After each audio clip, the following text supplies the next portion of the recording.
Welcome to Not Just Money with your hosts, Doretta and Li. This isn't your typical podcast about finances. It's a podcast about all the money conversations we aren't having, sometimes not even with ourselves. Join us on this journey of hard truths, lived experience, and the wisdom that comes from both. Because money is never just about money.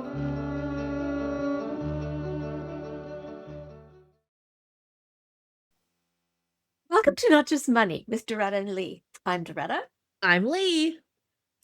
and today we're talking about lifestyle creep. Because for many of us, it seems that the more we earn, the more we spend. And somehow more earnings don't translate into more savings. Yep, we see a lot of headlines about people living paycheck to paycheck. There was an H&R Block study earlier this year that found 85% of Canadians felt living paycheck to paycheck is the new norm. Now, I think that study got misreported, by the way. The headlines captured it as 85% are actually living paycheck to paycheck, which makes for a dramatic headline. But as I understand it, that wasn't the question. The question was about whether it was becoming the norm. So you can answer yes to that and not be living that way yourself. Okay, yeah, fair enough. But I don't think it should be the norm that 85% of Canadians think it's normal and maybe then it's fine if you do live paycheck to paycheck. I feel like, in a way, it's giving permission. Statistics and reporting on statistics can be confusing, but it's still not a good number. Now, I did a little bit of digging to try to find out what the actual number is, and it seems to be about 45 or 47% of Canadians are actually living paycheck to paycheck. That's still really high. So if you're living paycheck to paycheck, you're certainly not alone.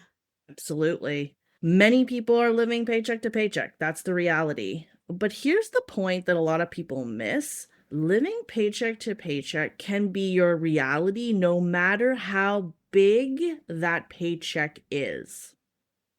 Sadly, that is true because living paycheck to paycheck means that it costs every cent you make to support your lifestyle.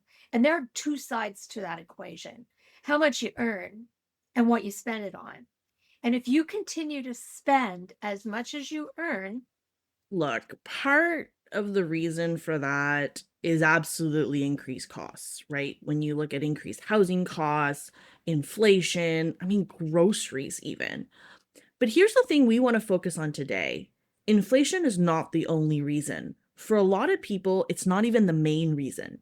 For many people, especially for people whose income is growing as their careers progress, the main driver behind living paycheck to paycheck is lifestyle creep.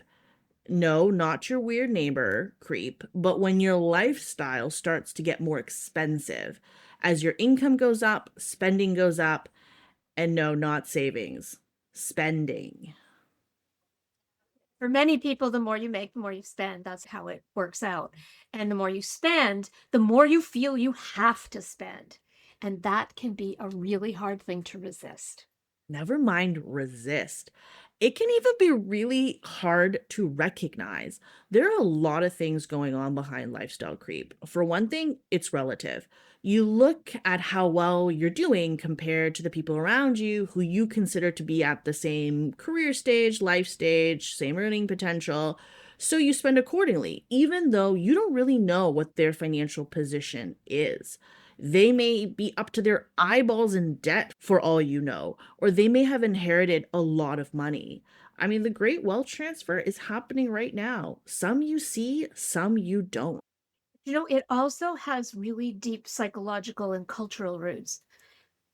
I sometimes think that the quest for more is actually hardwired into us. It's kind of part of human nature. Seems like no matter what we have, the desire for more, for better, just keeps driving us on. I could quote a lot of psychologists on this phenomenon, or economists, or philosophers, or poets, or a gazillion self help gurus, but I'll do the me thing and quote the boss. And that's Bruce Springsteen, in case you didn't know. Poor men want to be rich, rich men want to be king, and a king ain't satisfied till he rules everything. Can you sing that, Doretta?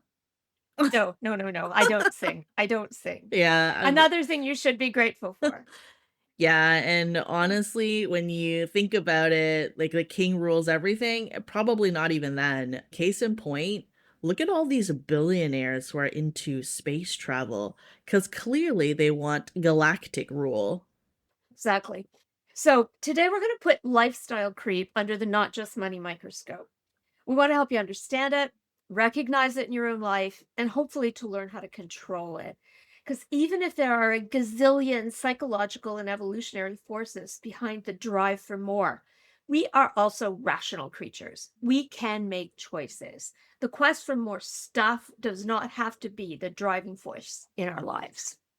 Okay, so let's do our thing and start by defining lifestyle creep. So, lifestyle creep at its most basic is when your spending goes up with your income. It's the basic phenomenon. The more you make, the more you spend, and you may not even be aware that it's happening.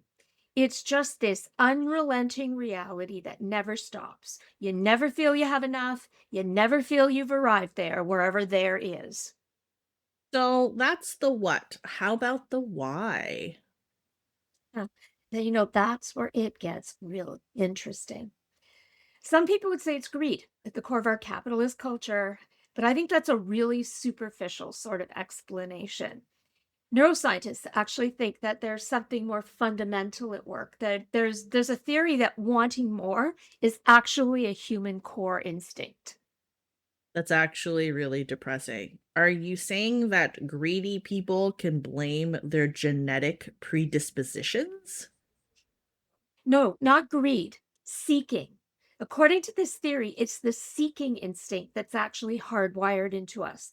And it's the root of our success as a species. I mean, think about it. Primitive humans hunting and gathering. If they stopped when they had enough, they'd die out and we wouldn't even be having this conversation. But then wouldn't that be true for everything? I guess living things, I mean. Pretty much. But as a species, with our large, complex brains, the seeking instinct drives us way beyond providing for basic needs. It drives us to try to understand the world. Oh man, I feel like this is going to get existential. Yes, but no, I mean, our seeking instinct, when you think about it, it's what's behind philosophical thinkers like Carl Sagan, that humans, as self conscious beings, were kind of the cosmos's way to try to understand itself. And in the Western tradition, that goes all the way back to Socrates. The unexamined life is not worth living. Okay, let me interrupt here. No offense to Socrates, but the over-examined life ain't worth living either. Now, I have really great friends who have to look at every decision, no matter how big or small, from like 18 angles. Now, I'm not proud of this, but I definitely mute those conversation notifications. Otherwise, I'd be driven to murder. And these friends always seem stressed and paralyzed. Maybe Socrates didn't realize the internet would put all this information at our literal fingertips. Now, even more so with like AI and programs like ChatGPT and others. I think that's kind of the seeking instinct got a little mad. But on a practical level, in a material rich culture that we live in, seeking instinct drives consumption. And in a capitalist society, that seeking instinct gets deliberately manipulated to drive us to more and more and more and more consumption. So don't kid yourself. Marketers are absolutely brilliant practical psychologists. So no matter what we have, they have strategies to drive us to seek more. We're doomed. To seek. We're doomed to seek, but not necessarily stuff. There are many, many, many other things to seek besides stuff. There's art and beauty and truth and connection and peace and Oh, okay. Wait.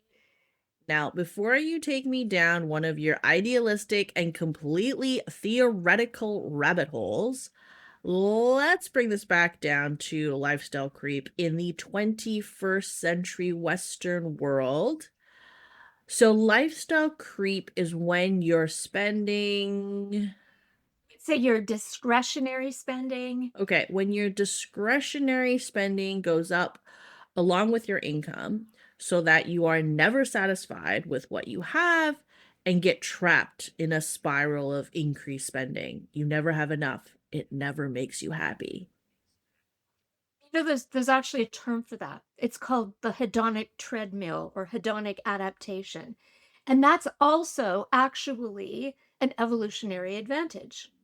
Explain. So, hedonic adaptation is just a really fancy way of describing how we adapt really quickly to a kind of base level of well being. Some people would say a base level of happiness, but that's a whole other discussion. Think about it like this: you buy a new car, and when you first get it, you just love it. You get a thrill every time you drive it, and it lasts for a few weeks.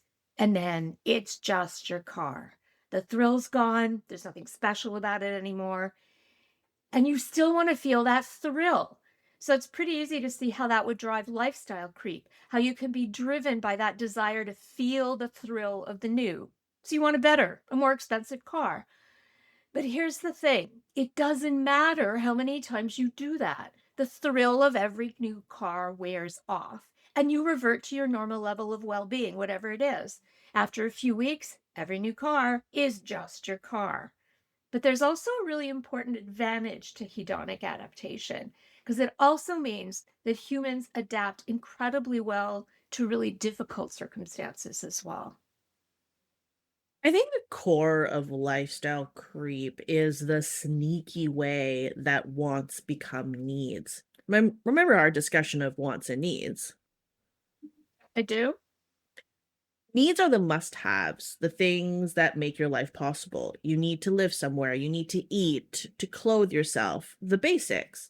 Wants are the discretionary things, the bigger house, the fancy dinners, the designer clothes, the extras, the nice to haves. What happens with lifestyle creep is that things move from your wants list to your needs list and become fixed. Before you know it, all of your increased income gets eaten up by your increased list of wants that have now become needs. And you haven't really thought critically about any of them. You upgrade a subscription here, add a streaming service there, and forget about the gym membership you never use. You may not even notice it happening, but every additional thing increases your fixed expenses while just becoming your new norm. And maybe it's not special. Maybe it just is. You're not happier. Wait, actually, I should say you're not happier in the long run. Yeah, hedonic adaptation. But how do you know if it's lifestyle creep or if you're genuinely just increasing the quality of your life? Um, I think it's because it doesn't actually increase the quality of your life. When your needs spending keeps going up this way, you can lose sight of what really would be special to you. You can devaluate the small joys. Think of it like this: if you eat chocolate every day, there's nothing special about eating chocolate anymore. That would be so sad. So sad.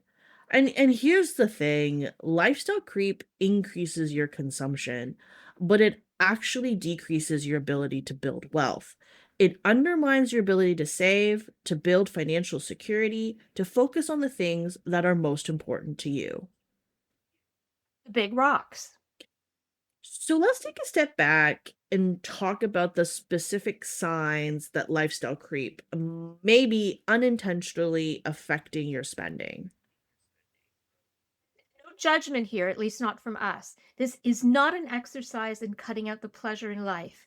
It's an exercise in clarity, in intentionality. Remember, the goal here is to create a healthy relationship with money by aligning how you spend with your values and your goals. Speak for yourself. There is definitely judgment on this end. I have a visceral hate of waste, and a common problem with lifestyle creep is overconsumption. I have a family member that every week goes out and fills their fridge to the max because they can, right? And everything has to be organic and whatever shishi frou frou people buy. And every week they throw out half of their groceries. I mean, you can say poor planning or blame how they were raised, but at the end, it becomes all trash. The way to live your best life is to focus your discretionary spending on the things that matter most to you. That means it's really important to pay attention to where your money may be unintentionally leaking away or being wasted away. When I was researching this episode, I looked at some social media threads on lifestyle creep. And to be honest, it was a bit depressing. There was some thoughtful, rational discussion, but there was also this strong thread of, I work hard, I deserve this. Lifestyle creep is just about a better quality of life.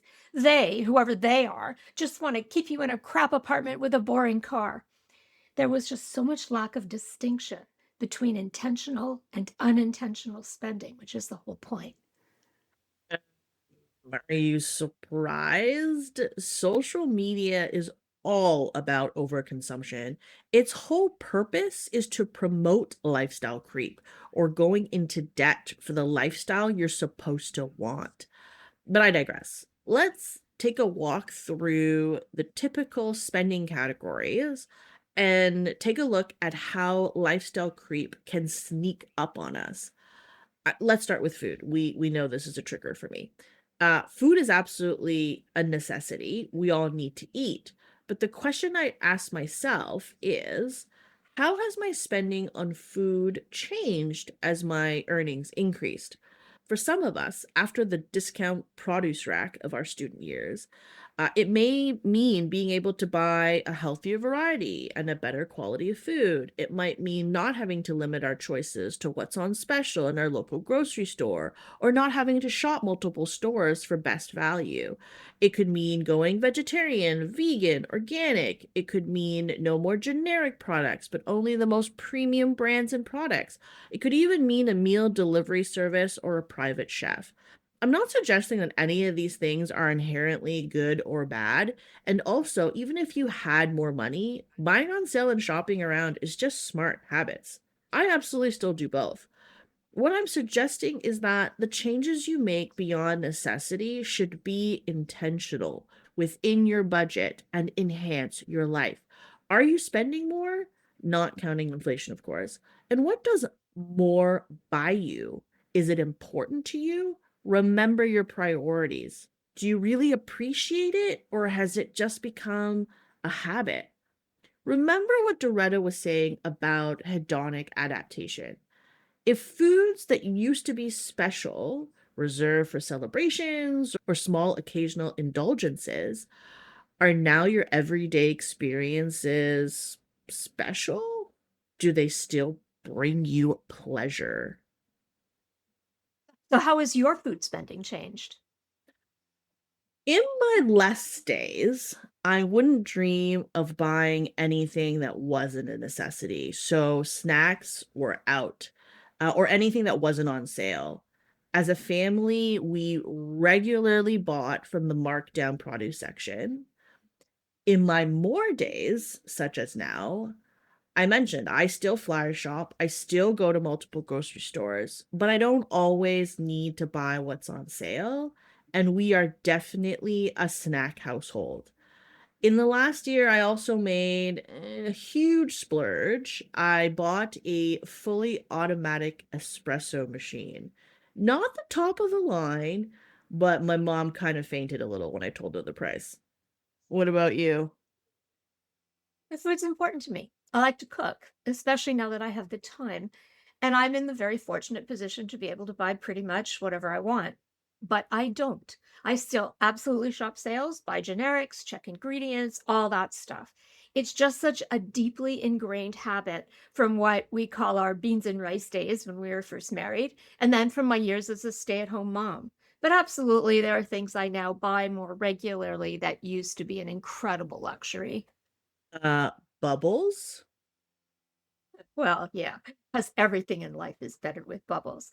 But it's not like everyday or fancy French or anything. That's just still for celebrations only. But I was thinking more like, cheeses, smoked salmon, wine. We definitely buy better wine than we used to. But there are other areas of food that are prone to lifestyle creep. beyond groceries. I'm talking restaurants, food delivery services. It's absolutely an area I'd look at.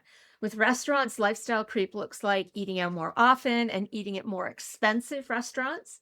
And especially since COVID, food delivery has become huge. And I think it's really expensive. I'm not sure because I have never actually done it.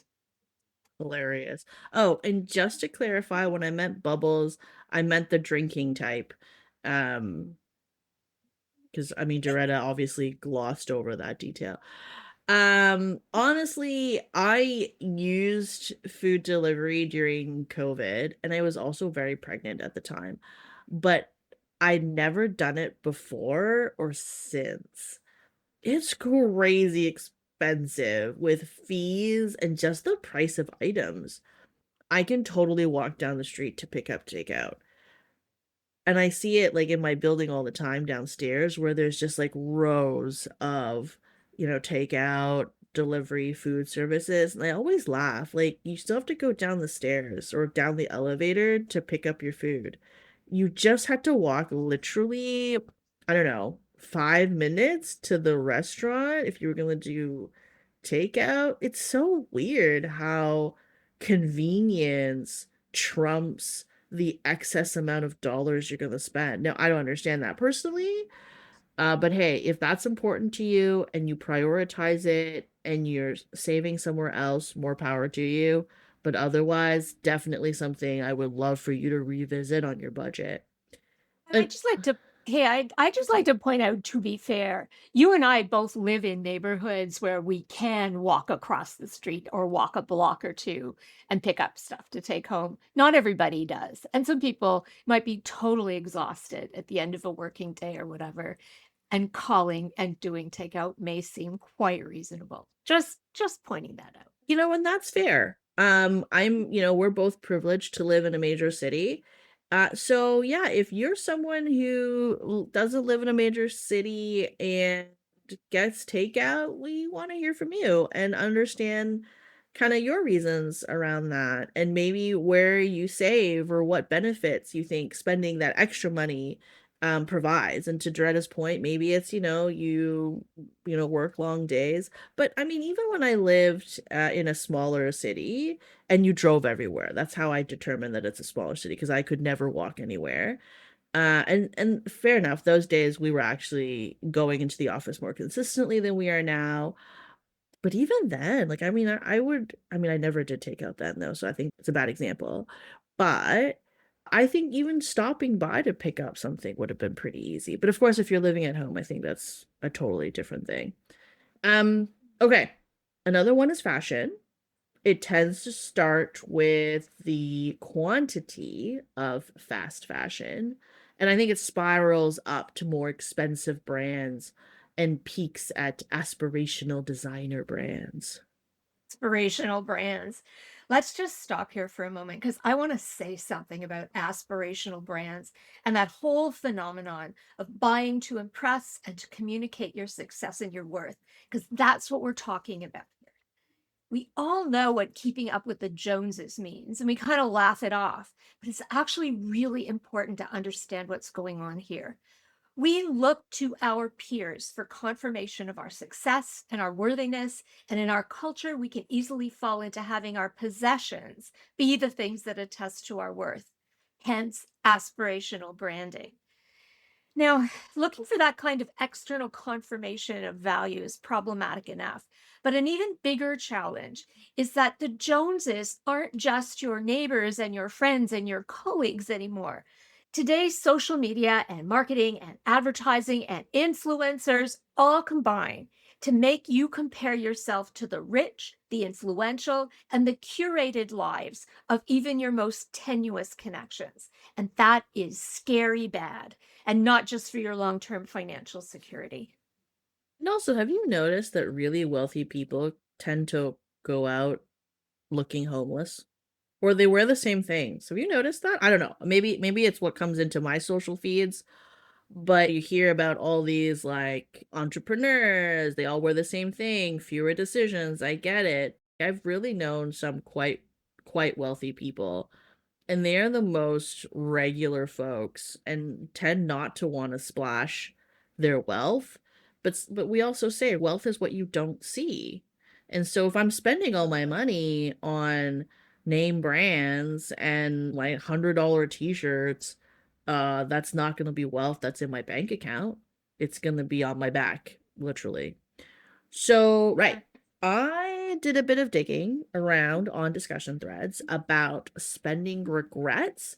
And it seemed to me that for women, clothing was the biggest regret. Clothing, makeup, and skincare products. You may want to take a peek at those and what you're spending on those. So, another area that is subject to creep is subscriptions. These can really get out of hand very sneakily. Each individual subscription may be quite modest, but before you know it, you've got 5 streaming services, a bunch of games and apps you decided to subscribe to avoid the ads, some introductory offers that are suddenly full fare, and a gym membership you haven't used for 18 months. Boy, we really have it tough for gym memberships today. I think we both mentioned it. And you know what? All of them renews automatically. Absolutely. So take a look here and make sure that you actually use what you're paying for. And a couple of tips for the news junkies out there. Some newspapers I've discovered will actually extend your introductory offer pretty much indefinitely if you try to cancel it. Just put a note in your calendar to cancel before the expiry date. There are also some digital subscriptions to magazines that you can access for free through your public library. Another place where lifestyle creep shows up is with technology. Do you always need the latest, most sophisticated technology? Is it a priority for you? And you know how you tell the difference? Do you actually use the upgraded tech, or is it just to show off that you have it? I mean, if you do use it, budget accordingly. But one thing that grinds my gears, sometimes keeping up with the technology isn't even your choice. Apple products tend to be the most egregious. You can't upgrade them, you can't fix them. It's just trash. And even if you were holding on to an earlier version of an iProduct, it becomes unusable with how quickly technology changes. I have 2 early version iPads that just sit there. It annoys me. So, transportation is another expense subject to lifestyle creep. Canada's a big country, and what that creep looks like is really different depending on where you live. In big cities, it can look like walking, cycling, and public transit. Then that spirals to Ubers and taxis, then to cars, and to fancier cars. In small towns and in rural areas, it looks something like one practical vehicle spiraling up to larger and fancier vehicles to multiple and special purpose vehicles. People are going to think I'm cheap. Ah, yikes. If Maybe you I are. sometimes on some things, Me too. um, Me too. if I'm not running super late, and the walk is less than 5 kilometers, I generally will walk rather than take public transit to save myself the money. Okay, also if it's not a creepy part of the city. And honestly, it's in any city for me, whether it's the one I live in or the one I'm visiting. Actually, I'm pretty much the same. Now, I live, I've said, downtown in a big city. I don't drive, for which you all should be grateful. And And we I are. pretty much walk. I pretty much walk or use public transit. Very occasionally, I'll pay for a taxi, but I don't even have Uber on my phone. Yeah, Doretta, really? I mean, personally, I prefer Ubers. For one, it's much safer. If it's late at night, I can share my ride update with my husband. I always say if I go missing, I expect you to come and find me. Um, Now let's talk about the home front. This is a hard one to talk about because there has been such crazy inflation in the housing market, especially in big cities across Canada. Housing is, of course, a necessity. We have to live somewhere. What lifestyle creep tends to look like is trading up to bigger, fancier apartments or condos or houses in better neighborhoods. Now, I have a lot of families in my friend circle because of my age. And it surprises me sometimes when they say, "Oh, I have a kid or kids and I need more space," or they need a backyard. Yeah, I'm always that friend who checks them and says, "Nah, no, you don't need a bigger place or a backyard. It's nice to have, and I'm happy that you can have that, but that's a privilege and a want, not a need." Great kids have been raised in all sorts of family settings. Space has never once played a factor in the research I've read. And then with every move comes all the additional expenses: furniture, appliances, home fashions, all of that. You ever heard of the Diderot effect? No, the what? The Diderot effect. So, Diderot was an 18th century French philosopher. Oh boy, here we go. Okay, so he wrote this wonderful little essay called Regrets on Parting with My Old Dressing Gown. So it seems somebody gives him a very fancy red dressing gown as a gift, and suddenly he feels like everything else he owns is shabby and awful. So first he buys himself a new desk chair, and then a new desk, and then a new armchair, and on and on and on it goes. And he eventually concludes that while he'd been the master of his old dressing gown, he'd become a slave to the new one. So the Diderot effect is about how easily it can happen that buying one new thing can lead you into more and more and more purchases. I mean, I get it. You know my fancy coffee machine? I bought a table Yeah. for it. I mean, okay, IKEA, but it has its own table with a drawer for my coffee accoutrement and then some shelves for coffee and tea. So guilty of being Dideroided. I hope it still brings you joy. But let me remind you about hedonic adaptation, because here is where it can actually work for you. We talked about the psychological reality of how new acquisitions soon lose their impact. But here's the thing, so does the mundane. If you resist the urge to replace something that's perfectly usable immediately, you'll almost always find that the status quo is just fine. Diderot should just have lived with his new dressing gown for a while, and then his old furniture, etc., would have been just fine. He would have stopped noticing. Remember when we bought our condo, we had to do a lot of renovations? Yep. Well, our budget didn't extend to a total kitchen reno. We made a few modest changes and had a specific plan to do a full kitchen renovation in 5 years. And guess what? What? That was 10 years ago. We still have the same kitchen. It's just fine. Hedonic adaptation. Excellent. Good decision making, Doretta. Okay. The last area to look at where there tends to be significant lifestyle creep is travel and vacation, which can get more and more expensive. As income increases, destinations can get more exotic, hotels get more stars. You move from economy to business. Travel is a hard one for me as someone who has been to well over 40 countries and visited all 7 continents before I turned 32. I am coming from a very different perspective. But here's the thing, I prioritize travel. My mom retired and it was her dream. She'd never gone anywhere before. And my dad is a houseplant and just didn't have the same priorities. So I lived in a smaller place with my mom. It was a 1 bedroom plus den. And because I minimized my living expenses, I increased my discretionary income. That excess went into my travel budget. Now, I still was booking sales, using points, and was always on the hunt for a good deal. But hedonic adaptation comes into play again. And honestly, after so much travel, it did lose its appeal. The new car smell always wears off. Buyers beware. So, Lee, 3 key learnings for today. Number one, lifestyle creep is when your spending increases along with your income. It's a major factor in why many people continue to live paycheck to paycheck, even when their paychecks get bigger. Number two, lifestyle creep is not about thoughtful and intentional spending on the things that you budget and save for that bring you joy.